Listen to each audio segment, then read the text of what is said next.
Je m'appelle King Point. On m'appelle aussi 44C depuis que j'ai été enfermé en Belgique. Ne voulant pas me reconnaître comme tel que je suis, comme un immigrant. Ne voulant pas me reconnaître, quoi. Donc ils m'ont arrêté comme ça à cause des papiers et ils m'ont enfermé durant 4 mois. J'étais en prison. Ce qu'ils appellent centre fermé là, c'est de la pure prison, quoi. Les centres de rétention là, c'est ça? Voilà, c'est les centres de rétention là. Ils appellent centre fermé, mais c'est de la prison, quoi. Et moi, j'étais au cachot. Durant tout le temps que j'ai fait en prison là-bas, j'étais à l'isolement, quoi. Ce qu'ils appellent le cachot là. Donc, après le temps que j'ai fait là-bas, ils m'ont rapatrié. Ils ont fini par me rapatrier en Guinée. Et c'est après l'avocate m'a appelé. Mon avocate m'a appelé pour me dire de ne pas baisser les bras, qu'elle va suivre l'affaire parce que c'est du pure injustice, quoi. C'était pas normal de me rapatrier. Moi qui étais une personne exemplaire pour la jeunesse, qui voulait faire quelque chose de bien, apporter quelque chose de bien à la société. Et ils m'ont interrompu et ils m'ont fait perdre tout ce que je faisais. Ils m'ont fait perdre tout ce que j'ai gagné, tout ce que j'ai vu, tout ce que j'ai eu là-bas. Ils m'ont rapatrié sans rien. Ils m'ont jeté à la poubelle, quoi. On dit ça comme ça. Et aujourd'hui, je me retrouve ici au Sénégal parce que je dois venir suivre ma procédure. De la Guinée ici, je dois suivre ma procédure. Je dois aller venir à l'ambassade. L'ambassade de la Belgique ne se trouve pas en Guinée. Donc c'est ce qui m'a obligé de venir ici au Sénégal. Sachant que je ne connais personne. C'est à mon arrivée, je me suis fait quelques amis. Grâce à ça, aujourd'hui, je suis face à une caméra. C'est grâce à ces connaissances-là.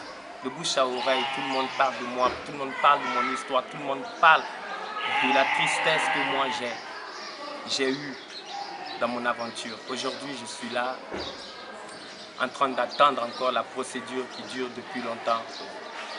Pourtant, le tribunal a annulé tout ce qu'on me reproche, tout ce qu'il me reproche. Le tribunal a tout annulé. Le tribunal les a demandé de me rembourser l'argent que j'ai payé pour offrir ma procédure. Mais jusqu'à présent, je suis à l'attente, je suis là, je suis dans la rue aujourd'hui, je suis SDF, sans domicile fixe. Aujourd'hui, je peux être ici, demain, je peux être là-bas, après-demain, je peux être de l'autre côté. Je n'ai pas où aller, je n'ai pas où dormir, je ne connais personne, personne ne m'accueille. J'ai travaillé dans une société tout à l'heure là, BD Sécurité. Ça m'a fait travailler 1 mois, il faudrait que je vous le dise, vrai en réalité, quoi. Ça m'a fait travailler 1 mois, le 2e mois et demi. Après, qu'est-ce qu'ils trouvent comme raison? Des mensonges pour me virer. En me virant, ils refusent de me payer mon salaire.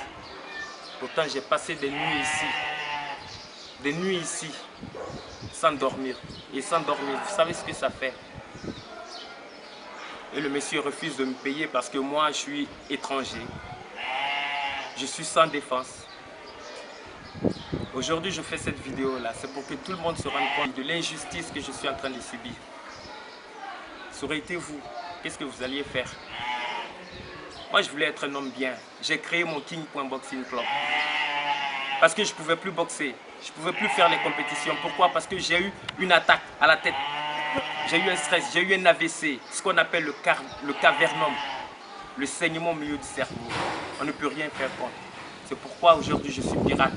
J'ai l'œil caché. J'ai mon œil ici. Je vous présente mon œil. Je vois bien. Je vois bien des 2 yeux. Quand j'incline l'autre, je vois bien. Quand j'incline l'autre, je vois bien. Mais je ne peux pas voir des 2 yeux. Pourquoi? Parce que je suis victime d'un AVC. J'ai aujourd'hui le strabisme. Le strabisme qui veut dire que j'ai 2 champs de vision. Et ces 2 champs de vision ne me permettent pas de voir clair. Et je ne peux pas me permettre d'aller dans des endroits pour aller chercher du travail. Pourtant, je suis diplômé maître d'éducation physique et des sports, ancien champion national et boxeur. Et j'ai boxé pour la Belgique en France, j'ai boxé pour la Belgique partout. En Hollande, j'ai boxé pour la Belgique. En Allemagne, j'ai boxé pour la Belgique. J'ai fait des belles victoires. Et aujourd'hui, je suis là comme si je n'avais rien fait de ma vie. Je suis en train de peiner ici, souffrir ici. Personne ne me donne de l'aide. Personne ne veut même comprendre mon histoire. Certains, quand ils voient mon histoire, l'histoire qu'ils ont publiée sur YouTube, hier, un monsieur, en me sortant de sa maison, qu'est-ce qu'il me dit? Qu'il ne croit pas à la version qu'ils ont mis, qu'ils ont fait comme témoignage pour moi. Moi, je me suis toujours battu pour mes frères qui sont en prison, pour mes frères qui sont enfermés en prison là-bas, pour mes frères qu'on arrête pour ne rien, qui n'ont pas volé, qui n'ont pas triché, qui n'ont rien fait, qui n'ont pas commis de délit ni de crime. Vous gâchez mon avenir comme ça, vous gâchez mon rêve. Ils me remettent à zéro. Et leur propre justice leur dit d'annuler tout ce qu'ils me reprochent aujourd'hui. Ils disent que moi, je n'ai pas intérêt à avoir les papiers belges si je ne suis pas sur le territoire belge. Je ne suis pas sur le territoire belge, bien sûr. Et tu as essayé de refaire la procédure, les papiers depuis ici? J'ai essayé. Comment? Je suis en contact avec mon avocate. Même aujourd'hui, j'ai fait une vidéo pour montrer à mon avocate que oui, je suis au dehors, je suis SDF, je n'ai pas de domicile. Je n'ai pas de domicile fixe. Je suis dans la rue. J'ai fait cette vidéo aujourd'hui pour amener par mail à mon avocate, pour qu'elle soit au courant de ce que je suis en train de traverser aujourd'hui. Nos autorités là, ils ne font rien pour nous aider. Nos frères sont en train de périr dans les prisons. Et comment ça s'appelle? L'ambassade guinéenne dans tout ça? L'ambassade guinéenne, qu'est-ce qu'ils font? Ils n'ont rien à voir. Ils s'en foutent eux-mêmes quand on nous arrête là-bas en Occident. Ils n'ont pas besoin qu'on nous envoie à l'ambassade guinéenne pour aller justifier notre cas, pour aller savoir pour quelles raisons on nous arrête, pour aller savoir si nous sommes vraiment des Guinéens ou pas des Guinéens. Nous, dès qu'on nous arrête, ils disent on a déjà demandé l'asile avec la nationalité guinéenne, c'est fini quoi. Dès qu'on te rapatrie, ton ordre de quitter, ça te trouve en cellule là-bas. Tu n'as pas besoin d'aller, ils ne t'envoient pas, ils ne discutent pas, ils ne cherchent pas à comprendre pourquoi ils t'ont arrêté. Même pas devant Ils ne cherchent rien à comprendre. Même pas par le tribunal. Rien, le laisser passer, il est déjà fait. Je ne sais pas, c'est automatique.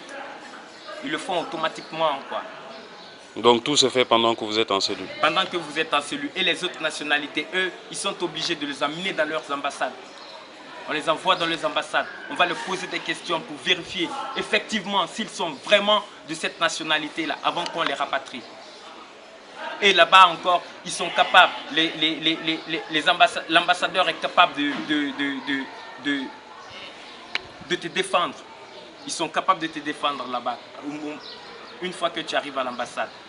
L'ambassadeur, s'il est de bonne foi, ou bien s'il sait vraiment que toi, tu n'as rien fait de délit, ni de problème, ils veulent t'arrêter comme ça, il n'est pas d'accord, ils peuvent te faire retourner et ils te relâchent. Arrivé à Molenbeek, je suis arrivé à Molenbeek comme sans papier. En quelle année? En 2011, 2010, non, 2011, 2012, disons 2011.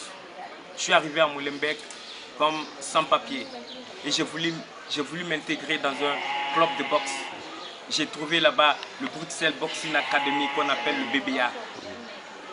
J'ai commencé à m'entraîner à BBA. J'avais pas les papiers. On ne pouvait pas faire les compétitions. Je ne pouvais pas faire des compétitions. Donc, j'ai commencé à donner des cours de boxe comme un coach bénévole. J'ai commencé à donner des cours de boxe dans ce club-là. Je m'entraîne en même temps des jours, les mardis et les jeudis. On me laisse la main et je dirige. C'est comme ça que j'ai commencé à Molenbeek. Et après quelques temps maintenant, j'ai compris que ça n'allait pas entre moi et le coach qui est là-bas. J'ai préféré de m'écarter. Et je ne me suis pas écarté comme ça. C'est dans cette salle-là que je suis devenu pirate. Je suis devenu pirate. J'ai eu le vertige, j'ai failli tomber et puis ils m'ont amené à l'hôpital. Après quelques semaines d'hospitalisation, maintenant, ils m'ont dit que j'ai fait un AVC et donc je ne pouvais plus voir de mes deux yeux et j'ai demandé qu'ils me fassent une opération pour que je retrouve ma vue correctement comme je l'avais avant. Ils ont refusé, pourquoi? Parce que cette maladie-là, elle diminue ma qualité de vie. Elle diminue ma qualité de vie, donc eux, ils ne veulent pas me soigner. Ça s'est passé dans le fameux club de boxe? Dans le fameux club de boxe là, mais je n'étais pas en train de boxer, j'étais en train de donner des cours, j'étais en train de diriger. Et il n'y a pas d'aide, par exemple, il n'y a pas un volet social qui parle du club? Oui, de la part du club, le club, ils m'ont aidé à trouver une assistante sociale. J'avais déjà une assistante sociale, je crois bien. Le club, il m'a mené à l'hôpital, à l'hosto. Ils m'ont fait des examens une semaine après.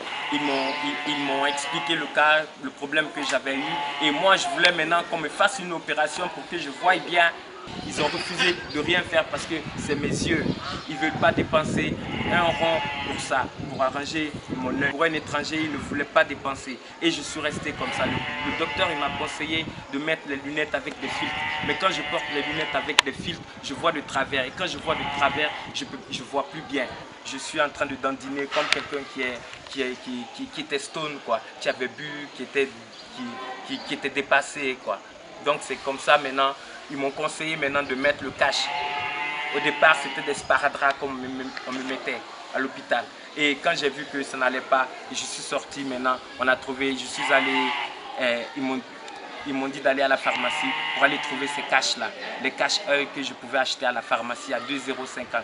Sans emploi. Quand je me pointe devant une société pour me donner l'emploi, ils me disent non, lui c'est un handicapé. Ils ne veulent pas me prendre. Je ne vois personne. Depuis que je suis là, j'ai seulement été à l'ambassade de la Belgique ici, au Sénégal. J'ai été à l'ambassade. Après l'ambassade, je suis venu au quartier parce que j'ai trouvé personne pour me diriger, pour me guider, pour me donner des bonnes informations utiles.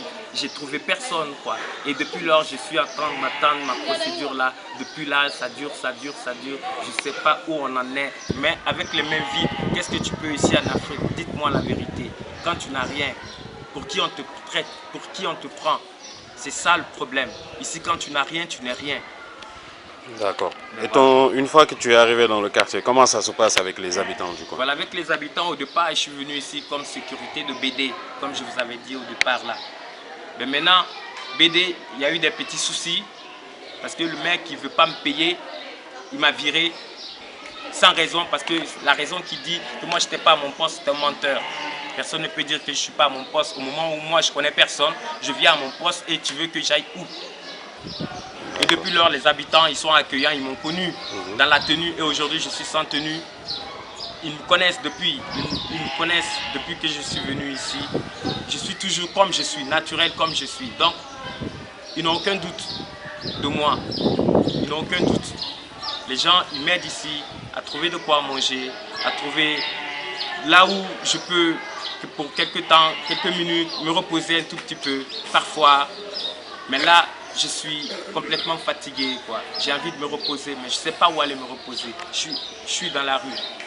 Je suis fatigué ici, je monte de l'autre côté là-bas, je vais m'asseoir là-bas aussi. Je suis fatigué là-bas, je viens ici. Je suis fatigué ici, je vais de l'autre côté. C'est comme ça que je fais la ronde ici, quoi.